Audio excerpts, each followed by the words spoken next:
On va effleurer le Seder de Pessah en essayant de survoler un petit peu certaines notions pour savoir comment aborder Be'ezrat Hashem ce Leil HaSeder que nous espérons dans la joie, dans le bonheur, et qui est des Besorot Tovot, et peut-être même Shenizke, comme dit Rachamim, Benissan Nig'alu Israël, ou Benissan Atidin Lehigael. C'est au mois de Nissan qu'Israël a connu sa première délivrance, et c'est en ce mois-ci que devrait avoir lieu la rédemption finale. Hen ga'alti etrem aharit kereshit, lihyot lachem lelokim. Aharit kereshit, la dernière rédemption comme la première. Alors, ce soir de Pessah, on doit raconter la sortie d'Égypte. C'est la principale mitzvah. Le'ma'an tesaper be'ozne bincha uben bincha et asher ita'allalti be'mitzrayim vet ototai asher samti bam vidatem ki ani Hashem. Il y a une mitzvah de vehigadta le bincha, de raconter à ses enfants, à sa descendance, l'histoire de la sortie d'Égypte. Bien que toute l'année, les man tizkor et yom setra meretz mitzrayim kol yemei hayecha, toute l'année on doit rappeler la sortie d'Égypte.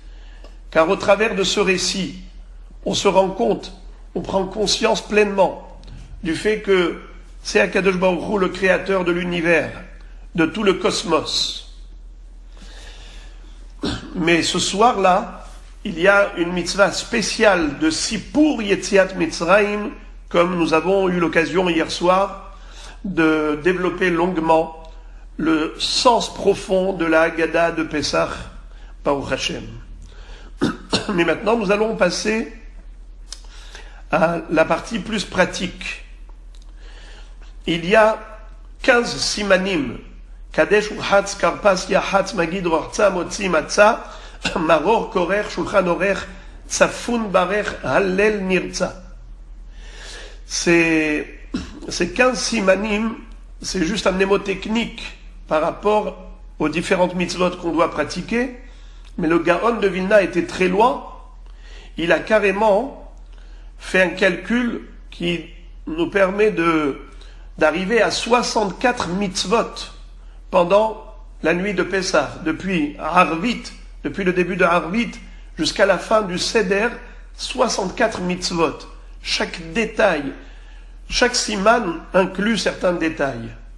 C'est dire la richesse de cette soirée. C'est la nuit unique dans l'année où on a tellement de mitzvot. Il n'y a pas d'autre moment dans l'année où on a autant de mitzvot qui convergent en un seul moment.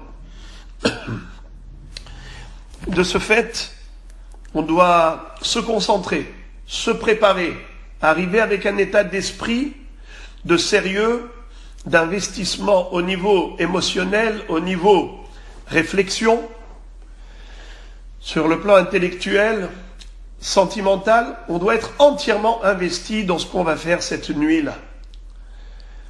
Et réaliser que Akadosh Baruch Hu se complaît à venir écouter la Haggadah.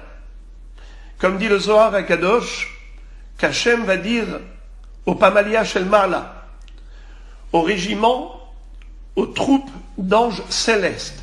Il leur dit, venez avec moi. Vous allez écouter comment mes enfants savent me glorifier, me chanter des louanges, me faire des éloges, raconter en détail tout ce que j'ai fait en leur faveur, en faveur de leurs ancêtres, lors de la sortie d'Égypte. Mes enfants savent me glorifier. D'ailleurs, le Chida dit quelque chose de très joli. Il dit que c'est la raison pour laquelle on entame la Haggadah de Pessah en langue araméenne. Il dit c'est quand même étrange. Pourquoi ? Car nous le savons que il ne faut pas faire des prières en araméen. La Gemara dans Masechet Shabbat qu'on a étudiée il n'y a pas très longtemps, dans le Daf Yudbet, nous dit que Rabbi Lazar, quand il allait voir des malades, il leur disait en araméen, Rahamana idkerinach lishlam, que Dieu se souvienne de toi pour la paix, qui t'envoie la guérison, un bon rétablissement. Et la Gemara s'étonne beaucoup en disant, mais pourtant, on le sait, qu'il ne faut pas prier en araméen, car les malachim, eux, n'apprécient pas cette langue, ou ils ne la comprennent pas. En tout cas, ces anges qui sont généralement porteurs des prières d'Israël, ce sont eux qui amènent auprès d'Hachem tous les souhaits du peuple juif, ne le feront pas si la prière a été exprimée en araméen. De ce fait, on est très étonné comment se fait-il qu'il adressait des souhaits de rétablissement en araméen. Rahamana idkerinach lishlam. Ce à quoi la Gemara répond qu'en fait, lorsqu'on se trouve devant un malade, eh bien on est devant la Shechina. Car Shechina shora mera'ashotav shel chole. La Shechina se situe à la tête du malade. De ce fait, on n'a pas recours à l'intervention des malachim. Notre prière va droit devant Dieu. Alors on peut parler en araméen, n'importe quelle langue, tout va bien. Voilà pourquoi, nous dit le Chida, on commence la Haggadah en langue araméenne.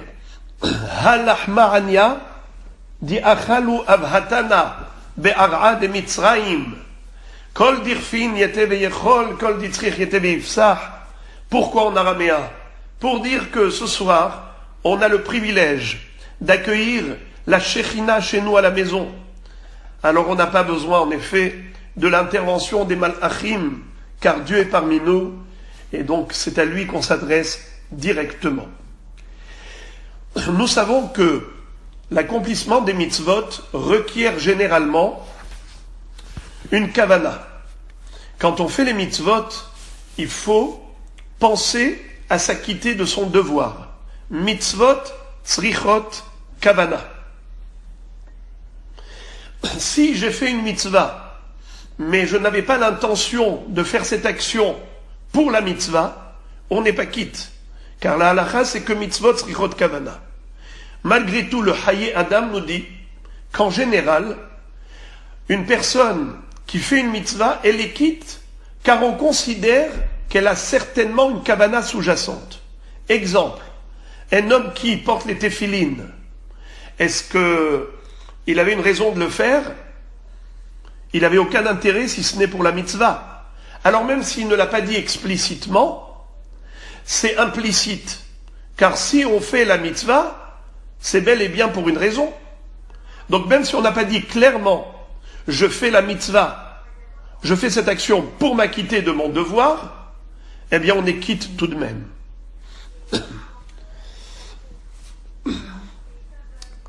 Ce qui n'est pas le cas pour des mitzvot naturels. C'est-à-dire, par exemple, Shabbat, on va manger, on va faire motzi, on va faire une serouda le Shabbat. Si on ne pense pas l'irvod Shabbat Kodesh, eh bien c'est un problème. Pourquoi? Parce que manger, tu manges tous les soirs. Manger, tu manges tous les jours. Qu'est-ce qui va montrer que le repas shabbatique, tu l'as fait les Shem Mitzvah? Là, il faut vraiment dire explicitement, je prends le repas shabbatique, l'irvod Shabbat Kodesh. Par contre, comme j'ai dit, les téphilines, le kiddush, ce sont des actes qui n'ont lieu d'être que par rapport à la mitzvah. J'ai pas besoin de le dire, il va sans dire. C'est pour cela que l'echatchila, mieux vaut dire, tout ce qu'on va faire ce soir, c'est l'Shem Mitzvah, pour s'acquitter de notre devoir. Alors, comme on l'a également rappelé hier, la première chose à faire, c'est comme dit le Shulchan Aruch, préparer le moshav, préparer son siège. Comment est-ce qu'on va s'accouder? Puisqu'il faut s'accouder du côté gauche, il faut s'asseoir confortablement.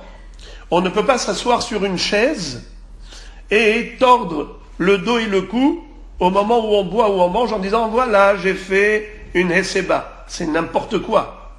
il faut s'accouder, il faut vraiment avoir un appui. Et pour s'appuyer, le conseil que je donne toujours pour ceux qui n'ont pas de fauteuil à proprement dit, c'est de se tenir de profil, c'est-à-dire de se tenir de côté en ayant la table comme appui pour poser son coude. De cette manière, on a un appui, comme ça on peut manger et boire en s'appuyant du côté gauche. Ça, c'est la vraie Heseba. Et à quel moment faut-il la Heseba? Le Rambam dit que dans la mesure du possible, autant prendre tout le repas accoudé. C'est seulement au moment du maror où on ne s'accoude pas, car le maror rappelle l'amertume, et l'accoudement rappelle la royauté et la liberté. Donc c'est paradoxal, c'est antinomique. Donc on ne va pas s'accouder pendant qu'on mange le maror. Mais sinon, Rambam dit pendant tout le repas. Et d'ailleurs j'ai vu, et j'ai beaucoup apprécié cela, j'ai vu que chez les Djerbiens, ils mettent carrément des matelas sur le sol et ils s'allongent. C'est très beau. Alors il y a ceux qui ont des divans, il y a ceux qui ont des canapés. Mieux on organise sa Heseba et plus on applique cette mitzvah Behidur à la perfection. Mais sinon, quels sont les moments précis où la Heseba est indispensable? C'est lors de la boisson des 4 coupes de vin et la consommation de la matzah au début, la matzah à la fin, donc au moment de Motzi Matzah, et également la ficomane. Ceux qui ont mangé sans Heseba, c'est un problème, tandis que pour le korer, on n'a pas besoin de recommencer. Pour Motzi Matzah, il faut recommencer carrément. Mais pour le korer, comme il y a une mahloket, étant donné qu'on le mange avec le maror, certains disent qu'il faut la Heseba, certains disent que non, mais la halakha c'est que oui, il faut manger le korer avec Heseba, mais Bedi Avad, si il a pris le korer sans Heseba, il n'a pas besoin de recommencer, même s'il ne s'est pas accoudé la première fois. Quelle est la quantité de matzah? La matzah, d'abord, ce que je donne comme conseil généralement, c'est de préparer avant Pessah, c'est-à-dire par exemple l'après-midi qui précède, ou le matin, ou un jour avant, pour ne pas être trop stressé, préparer des mesures de matzot que l'on met dans des sachets alimentaires. Comme ça, chacun aura devant soi, au moment de la matzah, au moment de la consommation, il aura en effet sa matzah devant lui. Et ensuite, nous avons le Baal Habayit, le maître de maison. Lui, en effet, va, au moment où il va faire la bracha de Hamotzi Lechem Min Haaretz et la bracha de Alachilat Matzah, il va prendre dans ses mains 2 matzot et demi. 2 matzot entières et une demi-matzah au milieu des deux. Puisque précédemment, on a dit que, hier on a déjà rappelé, c'est pour ça que je ne le rappelle pas ce soir, qu'il devait couper la matzah en 2. Yahatz, Kadesh, Kiddush, Urhatz, on se lave les mains sans bracha. Karpas, on mange le céleri trempé dans l'eau salée. Et on mange moins de kazaït pour ne pas rentrer dans le problème de bracha aharona. Parce que si on mange un kazaït, on devra faire boré nefashot d'après certains. Et comme on ne veut pas rentrer dans ce problème, alors on mange moins de kazaït, de karpas. Et au moment où on fait la bracha de boré piri adama sur le karpas, on pense au boré piri adama du maror. Car le maror que l'on va manger pendant le repas, on ne va pas faire à ce moment-là la bracha de boré piri adama, on l'aura acquitté avec le boré piri adama du karpas. On fera à ce moment-là juste la bracha de Asher Kideshanu Bemitzvotav Vetzivanu à la Chilat Maror. Mais maintenant, après avoir mangé le maror, Kadesh, Urhatz, Karpas, Yahatz, après avoir coupé la matzah en 2 et qu'on l'a introduite entre les 2 matzot, on va faire Magid. Magid, c'est qu'on va réciter toute la Haggadah de Pessah. Et après cela, Rochza, on va se laver les mains à nouveau, et cette fois-ci avec bracha pour manger le pain, pour manger la matzah. Motzi matzah. Motzi matzah. La bracha que fait le Baal Habayit, c'est Hamotzi lechem min haaretz et Alachilat matzah. Au moment où il fait la bracha de Hamotzi lechem min haaretz, il a dans ses mains 2 matzot et demi. Pourquoi? Parce que Pessah, c'est un jour de Yom Tov. Yom Tov, c'est comme Shabbat. Et Shabbat, il faut un double pain. Lechem mishne. Là aussi, il faut une double matzah. Mais comme on l'a dit hier, que la matzah doit répondre aux critères de lechem ani, le pain du pauvre, donc c'est une demi-matzah, pas une matzah entière. Alors il faut répondre aux 2 exigences de la halakha. D'une part, il faut faire la bracha de Hamotzi lechem min haaretz sur 2 pains, sur 2 matzot entières, comme tous les Shabbats, comme tous les Yom Tov. Mais d'autre part aussi, il faut que la matzah soit lechem ani, une demi-matzah. Alors comment on fait? On met une demi-matzah entre les 2 grandes matzot. Et au moment où le Baal Habayit tient les 2 et demi, il fait la bracha de Hamotzi lechem min haaretz. Ensuite, il lâche la matzah inférieure, il la dépose, et là, avec une matzah et demi dans la main, il fait la 2e bénédiction. Baruch Asher Kideshanu v'mitzvotav v'tzivanu alachilat matzah.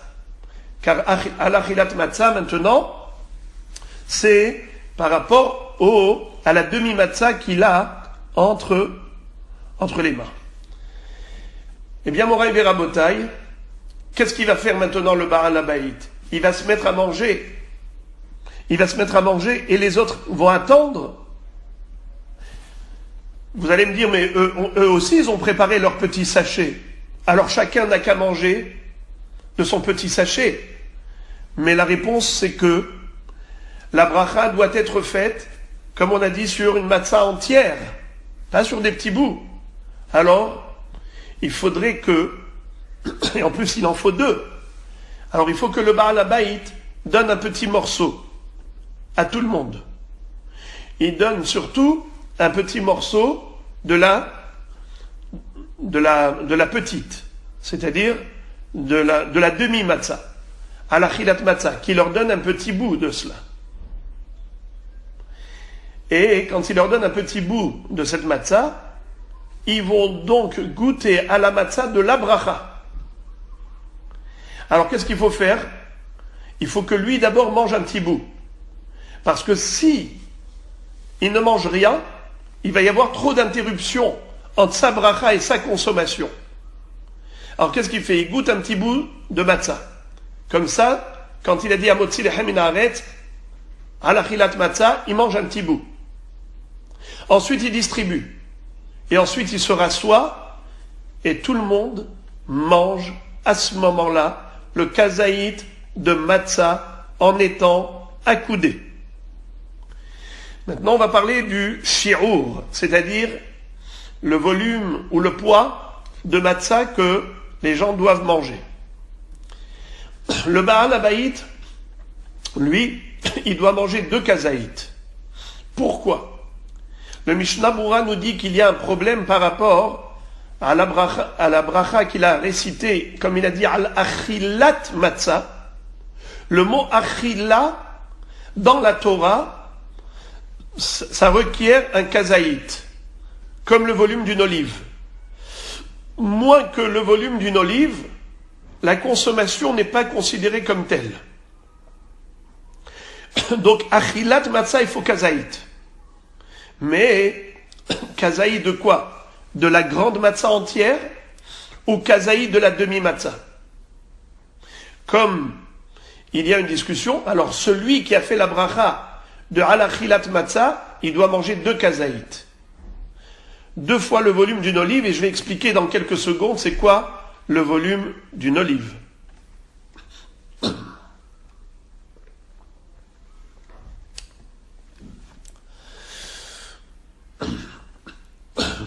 Alors combien faut-il manger?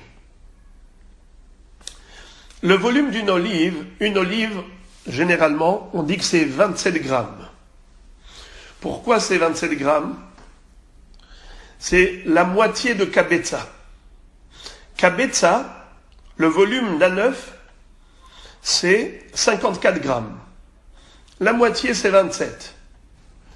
Donc, si kazaït, c'est 27 grammes, combien faut-il manger de matzah? Il ne faut pas manger juste 27 grammes, parce qu'il peut rester de la matzah entre les dents. Il faut être plus large. Prenez 35 grammes. 35 grammes, comme ça, même s'il reste entre les dents, vous êtes sûr d'avoir mangé et avalé le kazaït. Préparez un sachet avec dedans 35 grammes. Le Baal Habayit, lui, il faut qu'il mange au moins 40 grammes. Pourquoi? Parce que, pourtant on a dit qu'il faut 2 kazaït, donc on aurait dû dire 54 grammes ou 60 grammes. Je vais vous dire pourquoi il peut se suffire de 40 grammes, celui qui fait la bracha de Halachilat Matzah. Car il y a une opinion qui est celle du Rambam, qui dit que l'olive, c'est pas l'équivalent d'un demi-œuf, Hatzi Betza, c'est l'équivalent du tiers d'un œuf, Shlish Betza. Si un œuf c'est 54 grammes, combien c'est la moitié? 27. Combien c'est le tiers? 18. Donc 18 grammes, c'est kazaït d'après Rambam. Certes, nous on est mahmir et on dit non, c'est 27 grammes, pas 18 grammes. Mais dans la mesure où maintenant, le Baal Habayit, lui, il a un safek, n'est-ce pas? Pourquoi est-ce qu'il a besoin de prendre 2 kazaït? C'est comme il safek. Est-ce que le mot achilat matzah se rapporte à la shlema ou se rapporte à la hetzi, à la proussa? Alors, ça fait qu'il est commis des rabanan. Minatora, il faut manger un kazaït. Minatora, il faut manger un kazaït. C'est ça la mitzvah de la Torah. Maintenant, la bracha, c'est une histoire des rabanan. Est-ce que la bracha se rapporte à la shlema ou à la proussa, à la matzah entière ou la demi-matzah? Ça, c'est déjà un problème rabbinique. On connaît la règle. Ça fait que des rabanan la kula. Ça fait que des oraïta la humra. Quand on a un doute par rapport à une mitzvah toraïque, eh bien, il faut être strict. Lorsqu'on a un doute par rapport à une mitzvah rabbinique, on peut être cool, tolérant. Voilà donc la raison pour laquelle, si on dit 18 grammes multiplié par 2 égale 36, alors, comme on a dit, il y a de la matzah entre les dents, alors il va prendre 40 grammes. Minimum 40 grammes.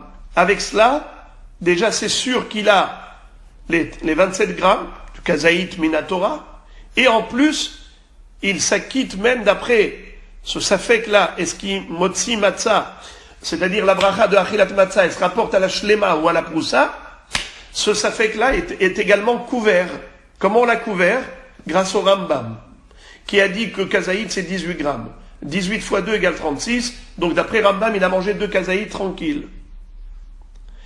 Je répète, tout le monde doit préparer un sachet de entre 30 et 40 grammes.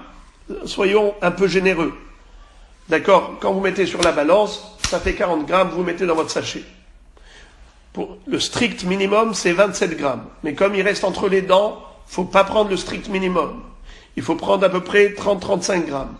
Et si vous voulez être tranquille, quand vous mettez sur la balance, ne vous cassez pas la vue, les yeux, en vous disant, attendez, est-ce qu'il y a 35, 30?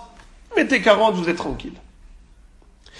Pareil pour le Baal Habayit, celui qui a fait la bracha, également, il a mangé 40 grammes, il est tranquille, puisque, en effet, il a consommé le double kazaït selon l'opinion du Rambam.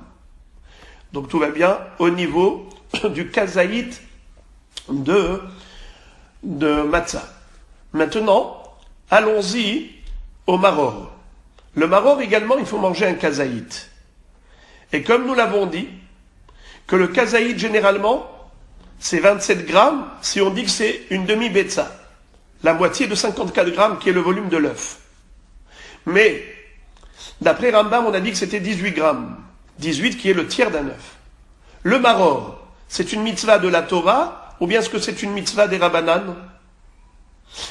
Le maror, à l'époque du Beth Amikdash, c'était une obligation toraïque. Comme dit la Torah, Al matzot umrorim yochluhu. Le korban Pesach, l'agneau pascal, devait être accompagné de maror et de matzah.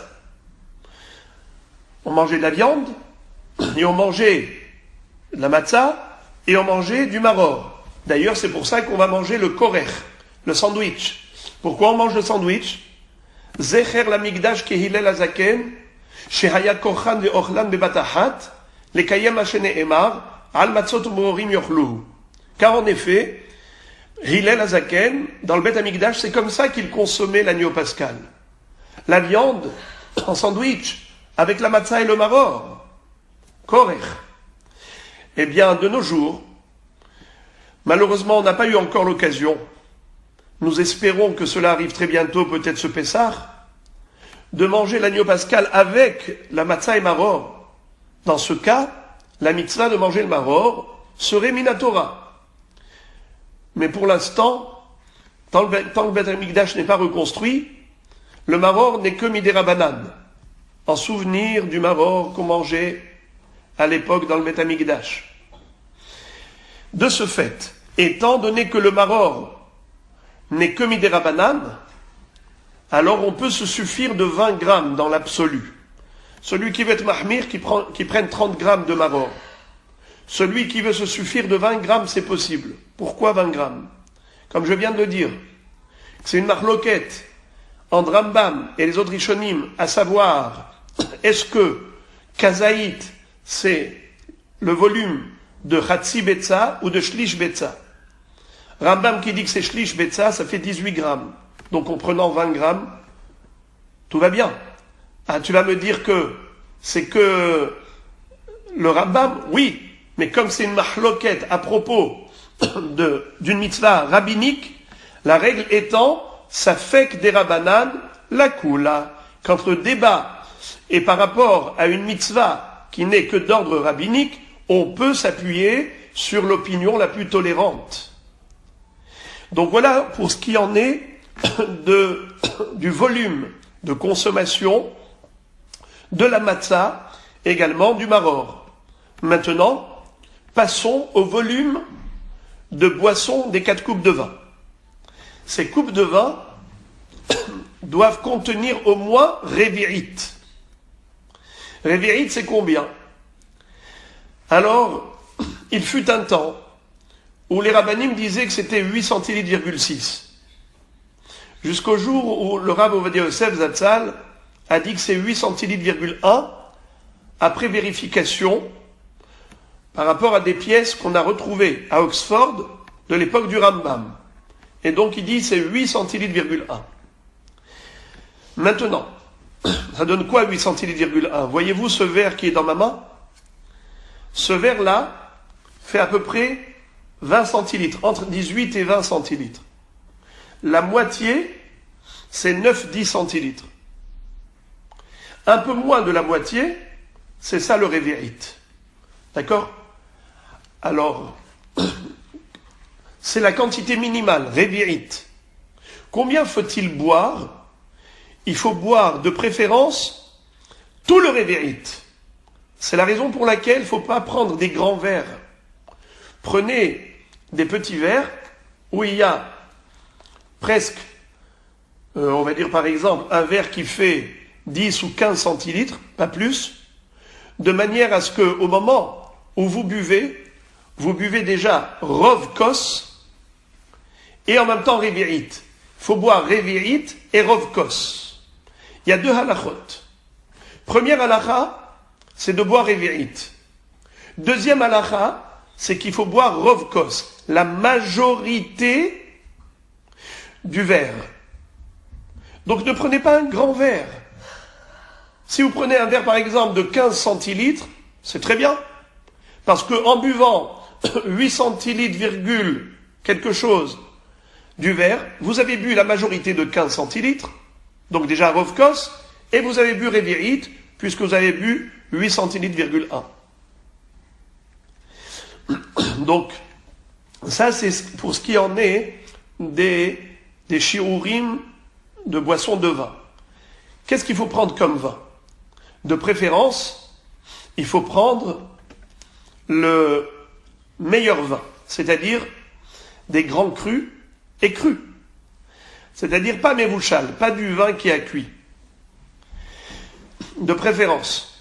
Mais si on n'a que ça, eh bien on prendra du vin même mévouchal. Il faut préférer le vin au jus de raisin. Mais pour des personnes qui ne supportent pas le vin, peuvent se permettre de boire du jus de raisin seulement. La meilleure façon, dit le Rav Ben Zion Abba Shaul, c'est de mélanger le vin et le jus de raisin pour ressentir le goût de l'alcool. Car le vin est alcoolisé par excellence. C'est la différence avec le jus de raisin. Si tu ressens le goût de l'alcool du vin que tu as mélangé dans le jus de raisin, d'après lui, tout va bien. Les khatrila, c'est absolument parfait. Quelle couleur? Il faut choisir le vin rouge par rapport au vin blanc. Même si le vin blanc est meilleur, pour les Sfaradim, le vin rouge prévaut. Pourquoi? Parce que le vin rouge, il y a deux raisons. Premièrement, dans le passouk, il est écrit que c'est la couleur qui caractérise le vin. Altéré yaïn kit adam. Yaïn, c'est Adam par excellence. Tandis que la deuxième raison, c'est par rapport à quelque chose de plus triste. C'est pour se souvenir du sang de nos ancêtres qui a coulé, malheureusement, lors de ces persécutions par les décrets cruels du pharaon. Vous le savez, que les médecins lui avaient dit que pour guérir de sa lèpre, il fallait qu'il fasse un bain bi-quotidien dans le sang d'enfants juifs. Et c'est ce qu'il faisait, ce rachat, il baignait dans leur sang. C'est la raison aussi pour laquelle on met du vin dans la harosette. Pourquoi on met du vin dans la harosette? C'est pour se rappeler, pas seulement le travail dans le mortier, dans la fabrication des briques, mais aussi le sang qui a coulé.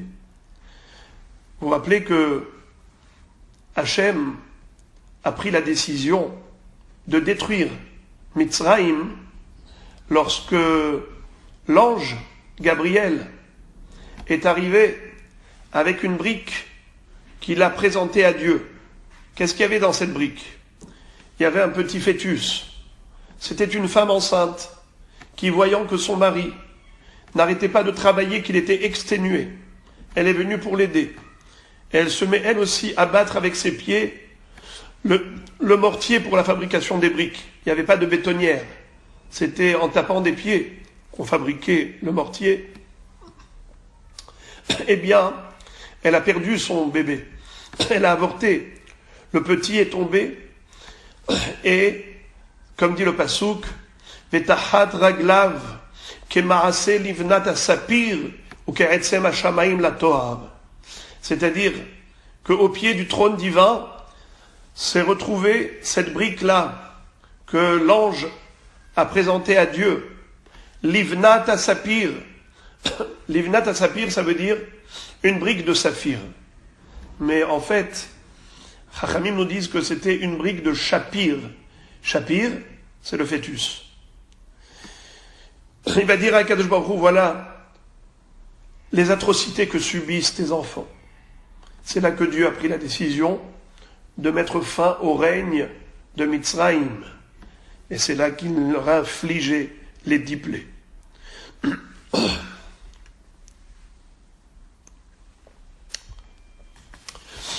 Donc, on l'a compris que les mitzvot principales de cette soirée, c'est principalement avec la bouche. Avec la bouche, on mangera la matzah, le maror, la fikoman, le korer. On va boire les 4 coupes de vin.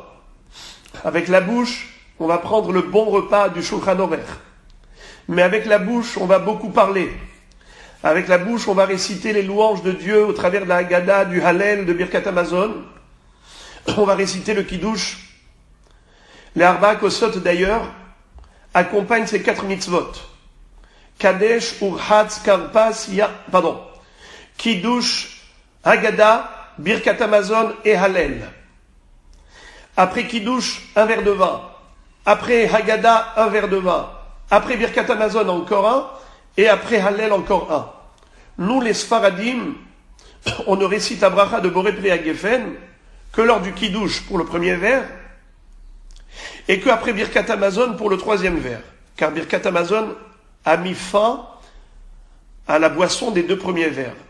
Donc le Boré Pri Geffen du Kiddush ne peut plus couvrir les 2 derniers verres. Alors, on fait que sur le 3e verre et on acquitte le 4e. On fera la bracha à Harona de Ala Geffen, d'Al Pri Geffen, après le 4e verre. Les Ashkenazim, eux, font la bracha de Boré Pri Geffen pour chaque verre de vin des 4 coupes. Ces 4 coupes-là correspondent aux 4 expressions qu'a employé Hachem quand il a annoncé à Moshe Rabbeinu la rédemption. Ve'otseti ve'itzalti ve'gaalti ve'lakarti.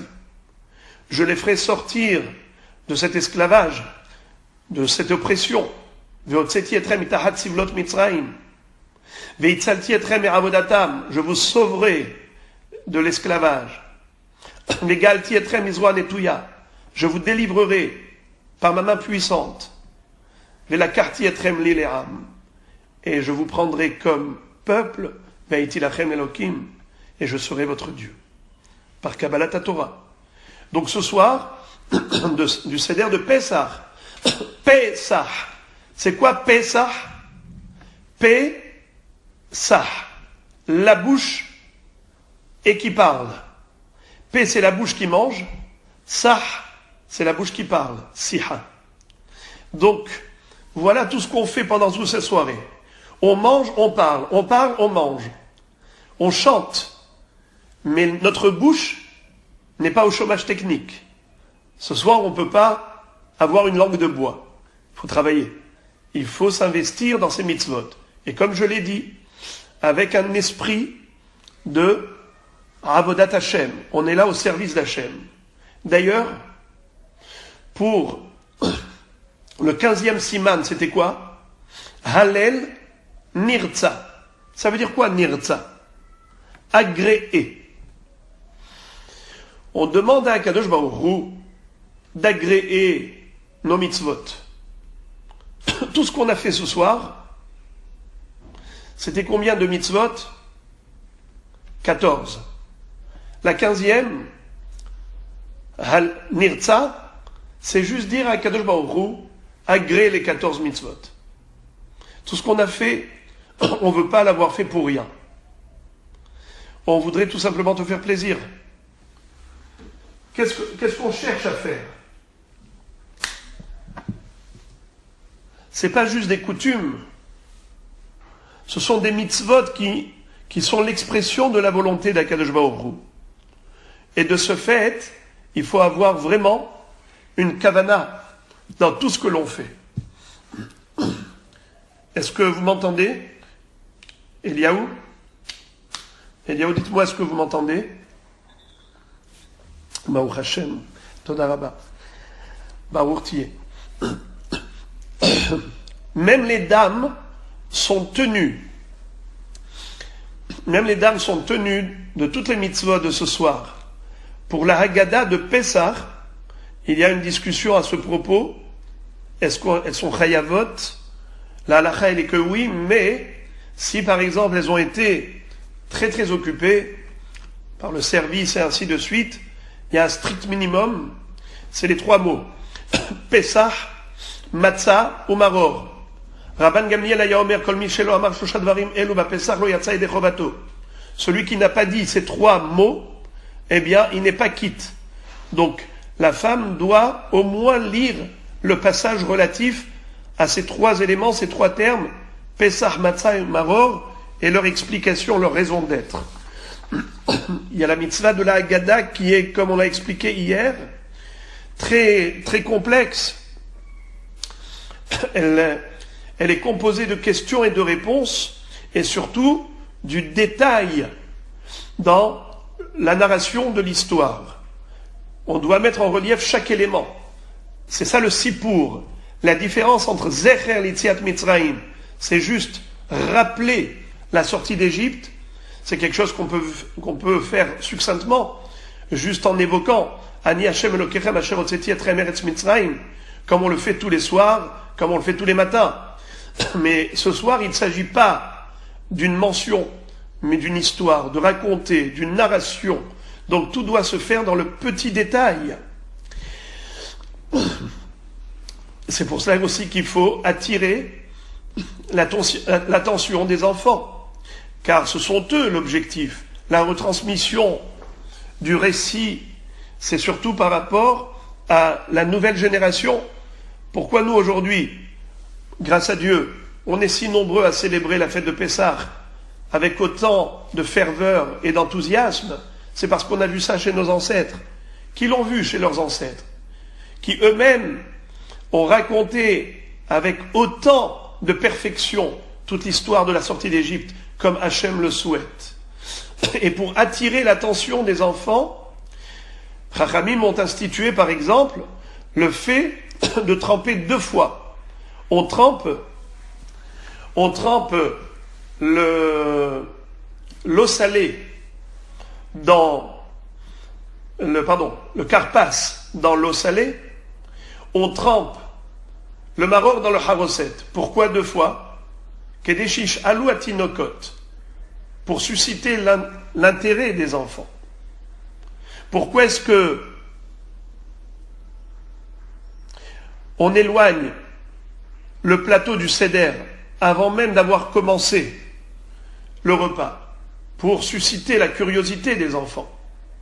Pourquoi est-ce que on va servir un 2e verre de vin alors qu'on n'a même pas commencé à manger? On a déjà bu 1 verre et on sert le 2e. Pour également attirer la curiosité et le questionnement des enfants. Et on leur donne même des friandises. Pourquoi? Parce que nous voulons, en effet, que les enfants soient quelque part très étonnés, choqués par notre comportement au point de susciter leur interrogation. La Haggadah doit se raconter pas seulement en hébreu, ça doit pas être une lecture sans compréhension. Ça doit être quelque chose qui est compris. C'est pour cela que le Shulchan Aruch nous dit que il y avait un rave de Londres, un des Baalei HaTosfot, qui a traduit toute la Haggadah en anglais. Pourquoi? Pour la raconter dans un langage qui est compris de tous. Voilà quelques-unes des mitzvot de ce soir. Je voudrais expliquer ce qu'on a maintenant abordé par rapport au Nirtza. Nirtza, on a dit, c'est l'agrément. Que Dieu agrée toutes les mitzvot. Car ça n'a aucun intérêt de faire tout ce qu'on fait si ça ne fait pas plaisir à Dieu. Comment on dit à la fin de la tfila? Retzeh Hashem Elokeinu be'amecha Israël ve'litfilatam she'eh ve'ashev ha'avoda lidvir betecha ve'ishe Israël utfilatam era be'ahavat tekabel be'ratzon u'thi le'ratzon tamid avodat Israël amecha. Que le travail effectué par ton peuple soit agréé par toi. Je m'explique. Parfois, un père est très en colère contre son fils qui a fait les 400 coups. Le fils vient et il lui fait un cadeau, il lui sert à manger, quelque chose comme ça. Le père dit, ça m'intéresse pas. Si tu me fais tellement de chagrin et d'autre part tu viens me faire plaisir, un bisou d'un côté, une claque de l'autre, je m'en passe de cette bise. Je veux que tu sois vraiment fidèle et que tu cherches vraiment à me faire plaisir. Oui. Alors je vois qu'on m'annonce ici une question qui a été posée. Alors vous voulez libérer la parole? Allez-y, donnez la parole à celui qui pose la question, qui la répète. Je vous écoute.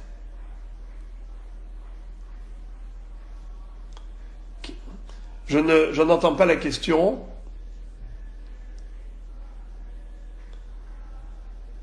Eliaou, vous voulez le libérer? Ken, je vous écoute. Oui, oui, je vous écoute. Oui. Oui.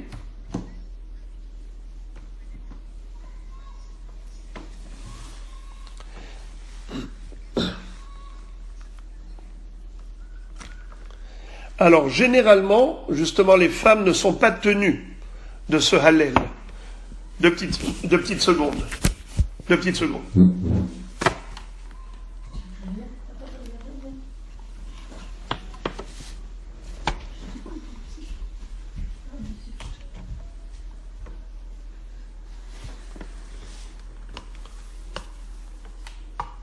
Oh, tiens le doigt. Voilà. Razak. Parce que celui-là, il ne marche pas. Comme une fois. Alors, répondre à votre question. Le Hallel, généralement, les femmes ne sont pas tenues du Hallel. Sauf le Hallel de l'El Pessah. Et pourquoi le Hallel de l'El Pessah? Elles doivent le lire également parce que Afhen Ayu Beoto Anes, comme les 4 coupes de vin, elles doivent boire les 4 coupes de vin, bien qu'en général, les femmes sont dispensées des mitzvot temporelles, c'est-à-dire des mitzvot qui ont une date fixe. Mais les 4 coupes de vin, bien que ce soit juste à Pessah, qui a donc une date fixe, tout de même, les femmes sont tenues. Et pour quelle raison?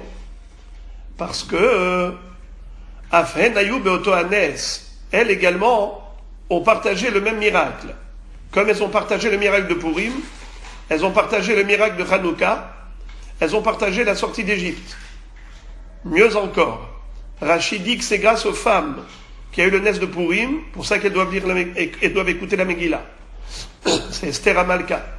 Grâce aux femmes, il y a eu le nes de Hanouka, c'était Yehudit, la fille de Yochanan Cohen Gadol, qui a décapité Holoferne.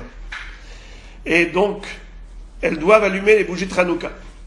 Également, elles ont le devoir de boire les 4 coupes de vin, car c'est grâce aux femmes pieuses que les Bnei Israël sont sortis d'Égypte.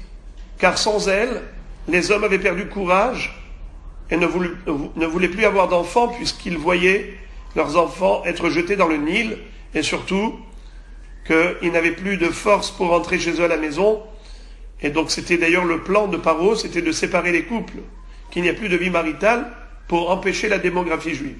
Or les femmes, elles allaient rejoindre leur mari jusqu'au au chantier de travail. Ce qui veut dire que si, en général, les femmes sont dispensées du Hallel, parce que c'est à des dates fixes, et la femme, elle est dispensée de toutes les obligations qui ont des dates fixes, obligations temporelles, le Hallel de l'El Pessah, c'est spécial. Comme le Hallel de l'El Pessah, il est lié au Arba Kosot, et Arba Kosot, elles sont chayavot, elles sont tenues de les boire, les 4 coupes de vin, puisqu'elles ont partagé ce miracle. Voilà la raison pour laquelle, ce soir, elles doivent lire le Hallel différemment du Hallel classique habituel pendant les autres jours de fête. Oui, le Hallel complet, Hallel Gamour, mais il se fait en 2 temps. La moitié du Hallel, on le fait avant de terminer la Haggadah, et la deuxième moitié de Hallel, on l'a fait après Birkat Hamazon.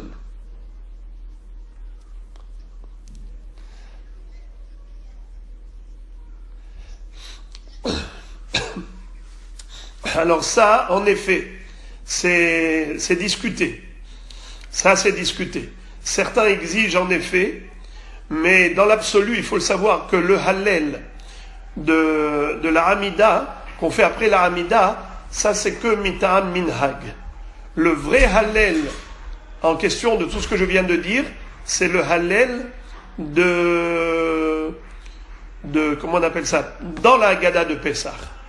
Dans la mesure du possible, si elle peut aussi faire le Hallel sans bracha avant de commencer la Hamida, bravo. Avant de commencer, le Kiddush, bravo. Il y a ici une demande de dédier le cours. Je n'ai pas pu lire au nom de qui. Vous voulez dédier le shiur au nom de qui?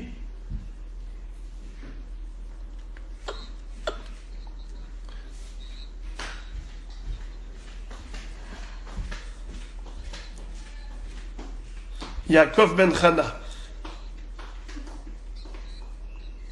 Yosef ben Chana. Shetiye nishmato tzrura b'tzror haim. Kniratson. Alors on va conclure le sujet d'aujourd'hui. On va conclure avec une réflexion sur ce chiffre 15. Combien on a dit qu'il y a d'éléments par rapport à ce mnémotechnique? On a dit Kadesh, Urchatz, Karpas, Yachatz, Magid, Rortza, il y en a en tout combien? 15. Il y a combien de Dayenu? Dayenu, combien il y en a? 15. Kama ma'alot tovot lamakom aleinu? Ilu otzianu mimitzraim velo asa bahem shefatim dayenu. Ilu asa bahem shefatim velo asa belohem dayenu. Jusqu'à ce qu'on arrive à la fin et on dit Ilu ichnisanu le eretz Israël ou banalanu et bet abechira dayenu. Nachon?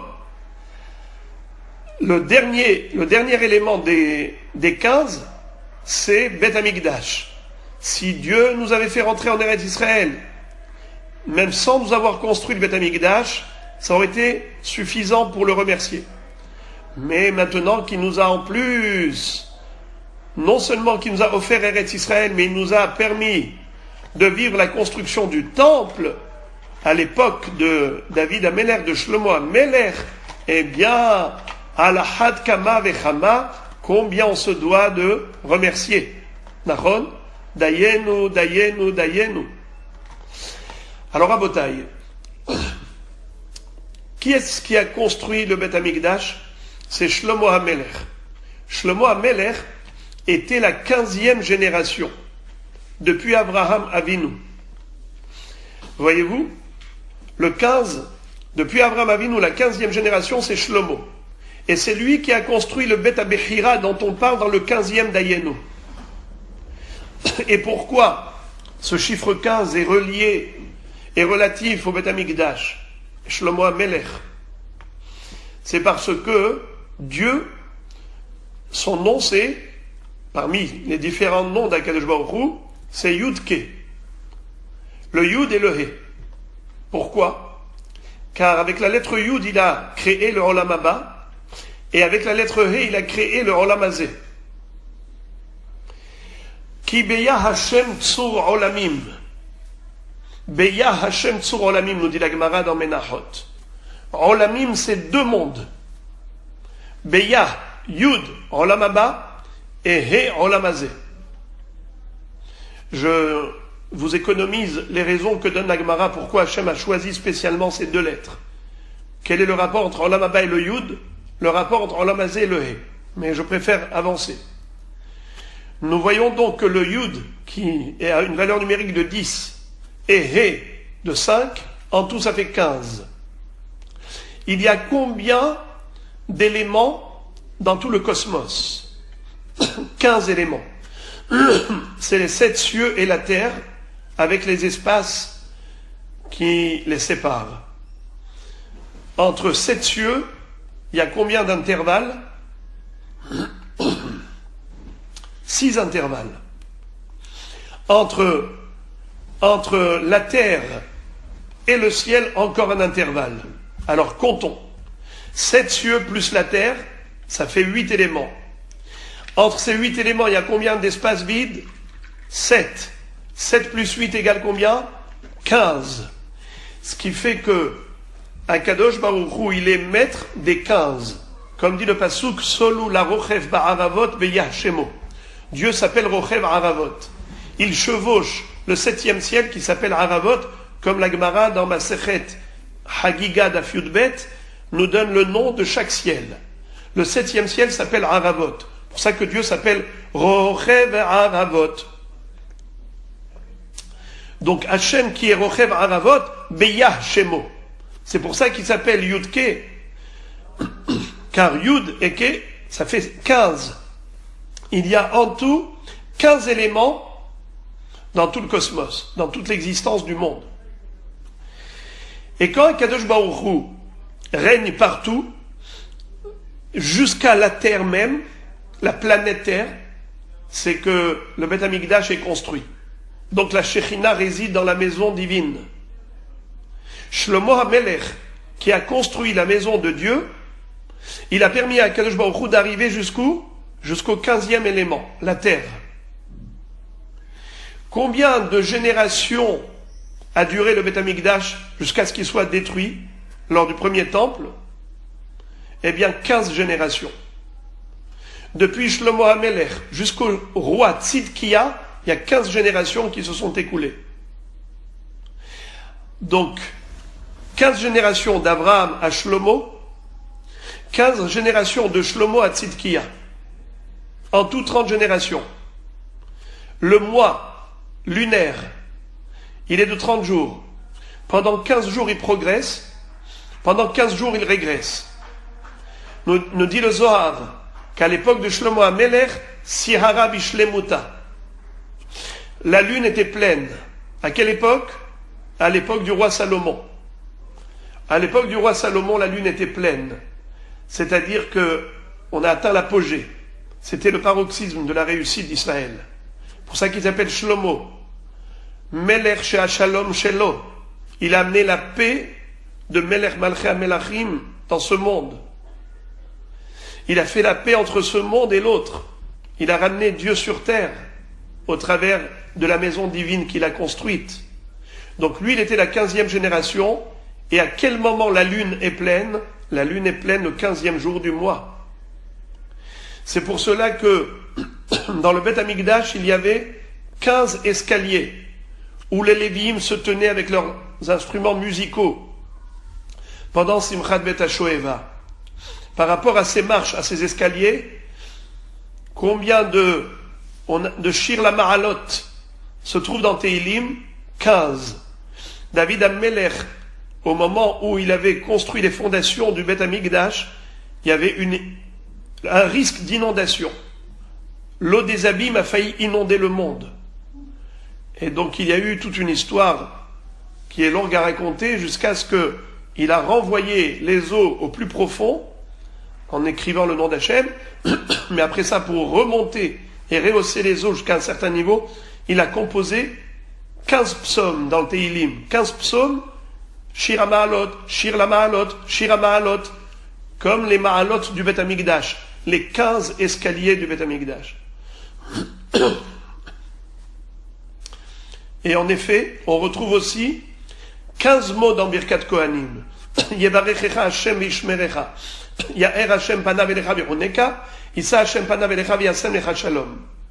Shalom, c'est le 15e mot. C'est la perfection. C'est au chiffre 15. C'est pour ça que la 15e Ma'ala de Dayenu, c'est le Beth Amikdash. C'est la perfection. C'est lorsqu'on a le Beth Amikdash reconstruit. Et c'est pour cela que l'homme et la femme, Ish ve Isha. Ish, il y a le Yud dans Ish. Le He dans Isha. Le Yud et le He. C'est le 15. C'est comme ça qu'on a la Shekhinah au sein du couple. Ça, c'est la perfection d'une famille. Quand ils font la place à Dieu, parmi eux. Voilà pourquoi Hallel Nirtza. Le Nirtza, par là. Le Nirtza, c'est quoi Nirtza? C'est que Dieu a agréé.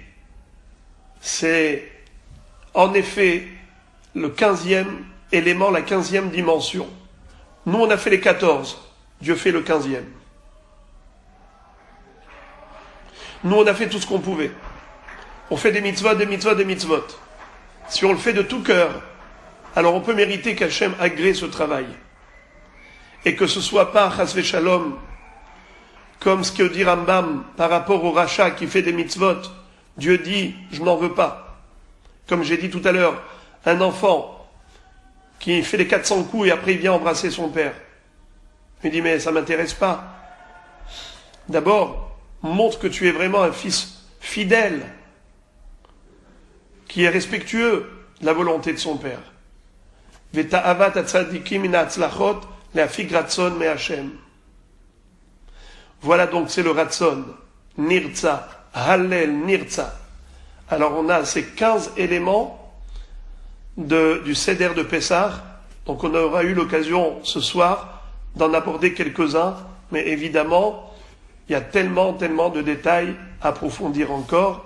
En tout cas, je vous félicite pour votre étude, pour votre assiduité dans l'étude, et que nous puissions être agréés par Akadosh Baruch Hu. Il y avait quelqu'un qui a dit, j'ai rêvé de Dieu cette nuit, dans mon rêve. Alors on lui a dit, peut-être que tu as pensé à lui dans la journée.